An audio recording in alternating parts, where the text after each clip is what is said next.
5, 4, 3, 2, 1, fire.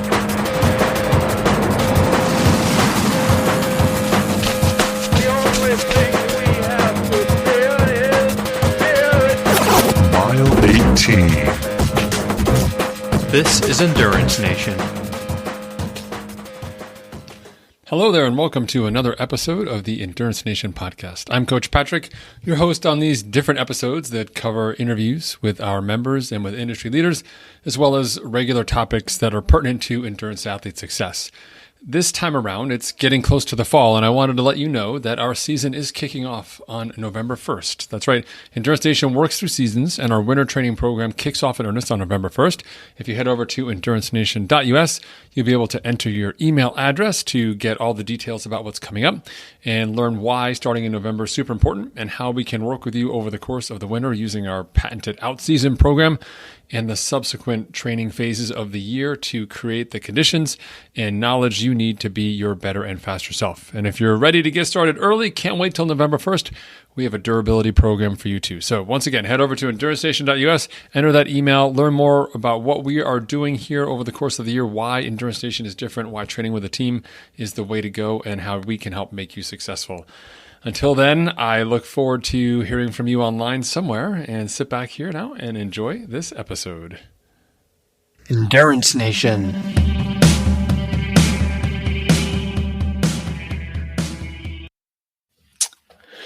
Hey everyone, Coach Patrick here from Endurance Nation, back with another video podcast series here as part of our 3-part series heading into the OutSeason.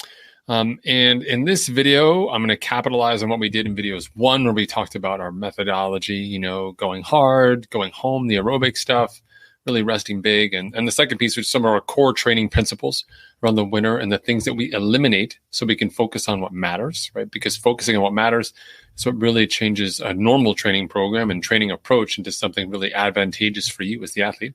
All part of our athlete-first approach to how we train. We're athletes. We build programs for athletes. We build the programs we want to see, programs that you want to use, whatever your race may be. Ultra running, ultra cycling, adventure racing, boring old marathons or triathlons. All of that fits in right here inside Endurance Nation. We'd be happy to have you join us here during the month of October, when membership is open. October, December, and April are the only times of the year when the team is open. That's the time to check it out. Go to endurancenation.us/new join, or just endurancenation.us, and you can learn more about membership and decide to sign up or check us out. So in this video, I'm going to talk to you a little bit about the concept of nutrition inside the winter months. Not specifics like you and I are going to sit down like Julia Childs and make something together, but more so understanding the value of dialing in on nutrition. This is really a deeper dive on last video's topics, where I talked about the elements that we did want to focus on because they create season-long value for you. Nutrition in the wintertime does the same thing. Blocking in your nutrition early in the season is a massive game-changing approach for most athletes. And it's an opportunity for us to see gains long-term that are huge, not beyond sport, right? Healthy eating, healthy fueling is just great for you as a human being. It's one of the most important reasons why the winter matters for us. And honestly, it's one of the best outcomes that healthy athletes have by dialing in on their nutrition and really starting to understand their bodies more, especially when we've got this black and white number on the dial in terms of performance. This fueling makes me better. This fueling makes me worse. When I drink, I don't sleep. When I eat this food, I really can't exercise. I'm having inflammation, or I'm running out of calories. What are the things I want to do? It's very easy when we have a performance-oriented mindset, just like a scientist running a test. If we're trying to make this car faster, when we add something to it, it's either faster or it's not faster. It's not maybe faster on Tuesdays, but not so much faster on Wednesdays. And sometimes faster, but like downhill faster? Is that faster? No, it's an experiment we're running it. Your body is effectively that vessel for the testing piece. And nutrition is a huge part of our success across the course of the day. But nutrition in endurance sports, it's kind of like the third rail, right? People don't want to talk about it. It gets really touchy. There's a lot of outliers in there and people who go wacky with nutrition and really set athletes up for failure, or just, people in general who are looking for quick returns. That's not how we work inside Endurance Nation. We're trying to build a long-term relationship with you as athletes, as an athlete community here watching our videos. but also just understanding that healthy food choices benefit you across the board. So not just for something that matters around training, but all year round, right? Okay, so here we go.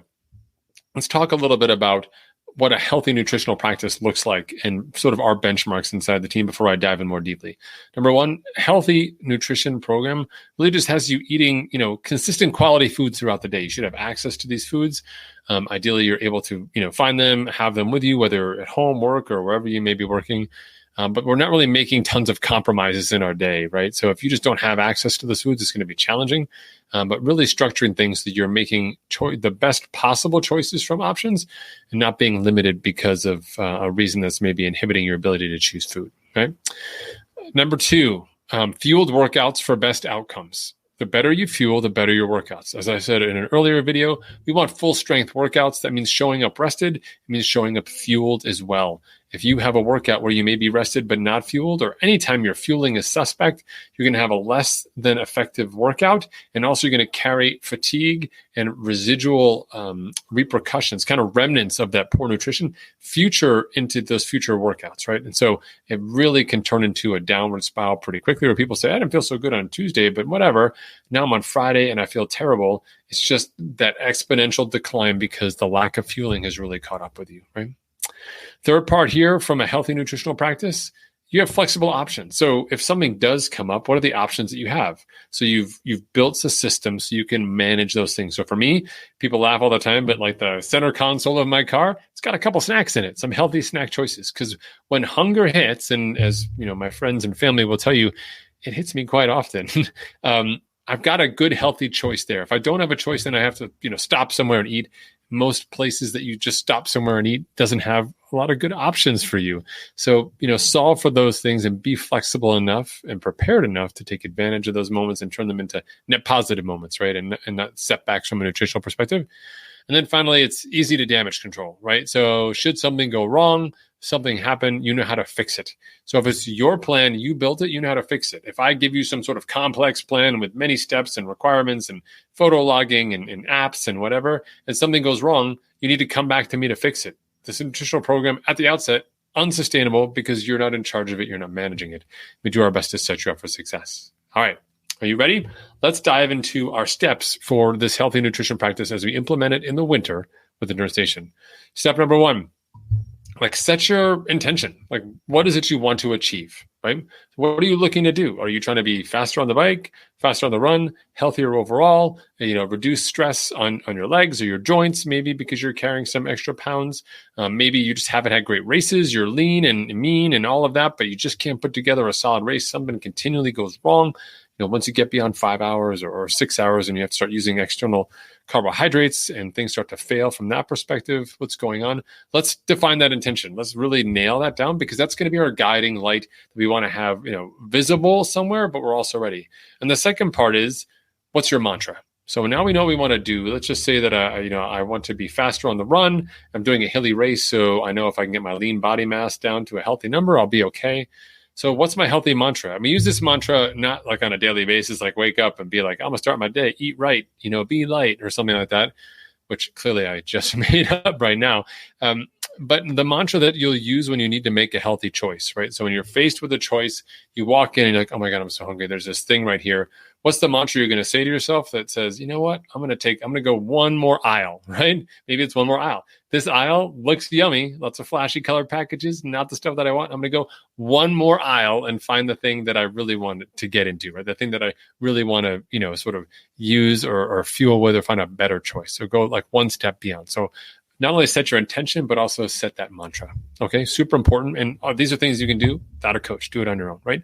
Second step, identify 3 easy targets. So start with that low-hanging fruit. What are the trouble areas? For me, I have a sweet tooth, so my trouble area really starts after about 8 p.m. During the day, I'm busy doing all sorts of recording and talking to athletes and working. But after hours, when things get quiet and I'm catching up on work or reading a book, it's very easy to just sort of go to the pantry and start munching on things that are brightly colored wrappers and super sweet and hit that happy center of my sugar-oriented brain. So find those pieces of low-hanging fruit and let's attack those. So maybe eliminate some of those things that are really easy or replace them. Let's find maybe a place where you just really have been neglecting your nutrition. A lot of the women in my life that I live with, I won't identify anybody, really struggle with breakfast. Breakfast is just not their jam. They don't eat breakfast, but they all have high expectations of their minds and their bodies all day long. And it's been a long time process to try and encourage them to know even a small thing, even if it's not your favorite thing, eat something before you leave the house to go onto your day. You haven't been eating all night, and not eating for the rest of the day also going to be a problem when you try and be a better athlete or, again, just a human being, right? Okay, so awesome. So we identify those easy targets and we get after it. That's step 2. Step 3, we create a daily plan. So once you've done step 1 and you've got the goal and the mantra, and step 2, you've found those trouble areas and we're addressing them. Step 3, we talk about a plan. Most nutrition places, they start with a plan. Let's have a plan. We're not getting to the plan until you've already taken some steps. Plans don't make sense until you've actually taken some steps towards getting to a place where you're showing commitment. You're willing to take that step towards being a little more dialed in. By a daily plan, it's pretty straightforward. We want you to create a daily, sort of happy meal plan. What are you going to eat? When are you going to eat it? What's healthy? This is where it allows you to start shopping for some of these healthy foods, planning for these healthy foods, like getting in a place where you've got the right meals at the right time, giving you some optionality there if you're fortunate enough to have the finances to buy the food that you want from all the crazy places, but really get in there and choose options that make sense for you in terms of healthy fueling for snacks, start to replace some of those work snacks with healthy snacks, things like that become really important. So we create that daily plan that says, what is my healthy day look like from a nutritional perspective? Let's map that out and let's begin executing against it, right? That's our third step. Step 4, we have our daily focus habit, right? And this is really important. This is something that not a lot of people think about, but for me is really important. What is the thing that reminds you you're on this mission, right? So we have the mantra when we need choices, and we have, our intention, clearly labeled somewhere for our nutritional focus. But how do we know that we're on the right track? What's the thing you can do that always reminds you that you're on this journey, that you're doing this thing? It's what turns this nutritional focus into a habit, turns it into a practice, turns it into a skill, right? There's lots of different things you can do. So you can find things that remind you on the mission. So there's lots of different things. For me, not the best for everybody, but I have a scale, right? I have it next to my bike in the basement before I go and ride on Zwift, and I get on that scale. Getting on the scale is not about getting on the scale to get on the scale to see what the numbers are. Getting on the scale is what I do when I'm focused on my nutrition because I'm looking for better outcomes. So I get on the scale. So that's what I just do. I'm not really worried about the number. Yay, if it's good. Boo, if it's bad. Whatever. I don't care. It's that I get on the scale because I'm making sure that I'm making good food choices. And during the day, I'll think about oh, that's right. I'm going to get on the scale tomorrow, right? So that for me is my thing. Other things that could be helpful, like a belt. If you've got a belt, guys, with a notch in it, where you're healthy, we can use that belt as a tool. This is the notch that I'm in. This is my notch. When you put on that belt, we associate it with making healthy food choices, right? Maybe not the best healthy version, but an option. Maybe it's a photo, a picture that you have that says hey, last year when I raced, that's what I looked like. And that's my reminder. And you've got it someplace visual for you. Could be your lock screen. Maybe it's something on your phone. Every time you turn on your phone, you'd see that thing. Maybe some healthy food. Maybe a picture of that finish line photo, whatever that may be. Or it could be a vision statement, what do you want it to be? Whatever that piece is, really dial in that element that allows you to have that focus and build it into your day. You can set a reminder, just hey, it's noon. Let me just go through my reminder process. That can be super helpful as well. Okay. Step 5, let's define your flex time.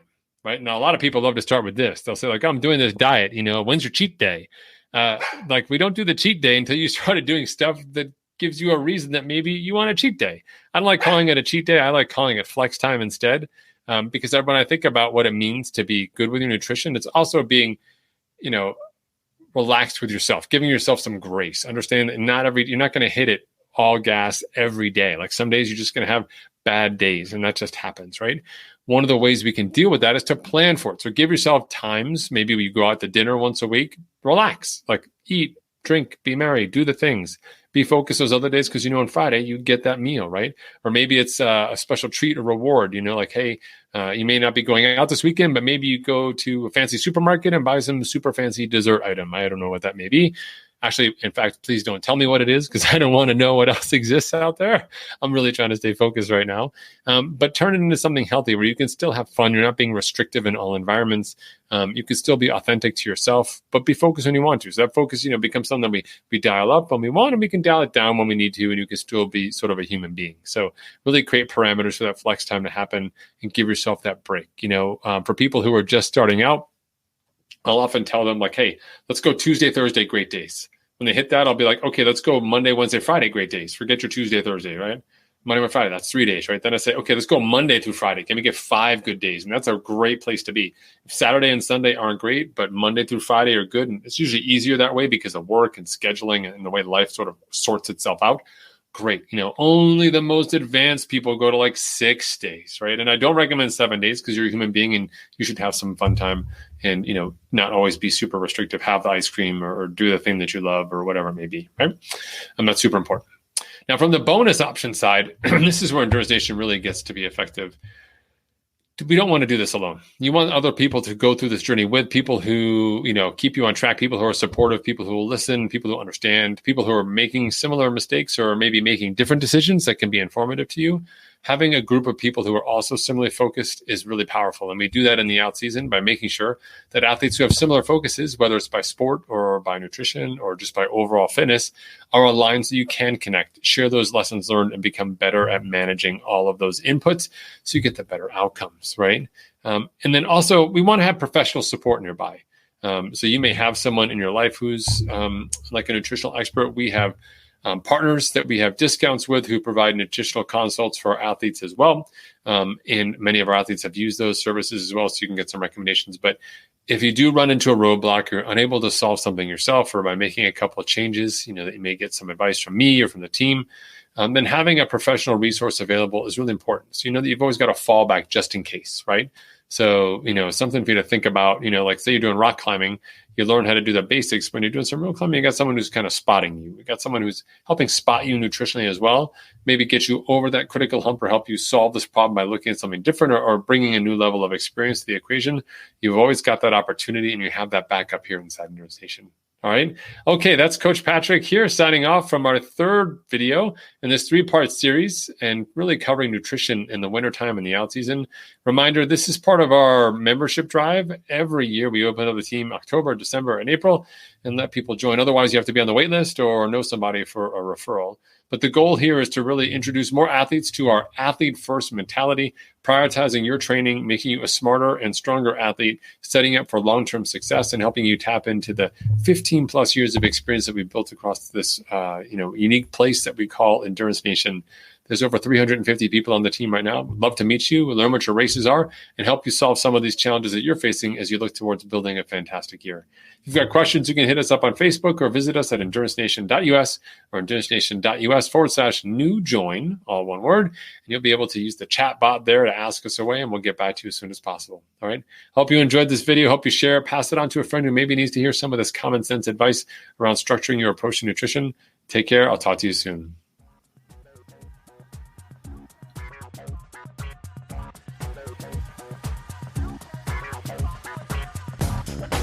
For more information about Endurance Nation, visit us online at endurancenation.us. The provided music is from the Podshow Podsafe Music Network. Check it out at music.podshow.com.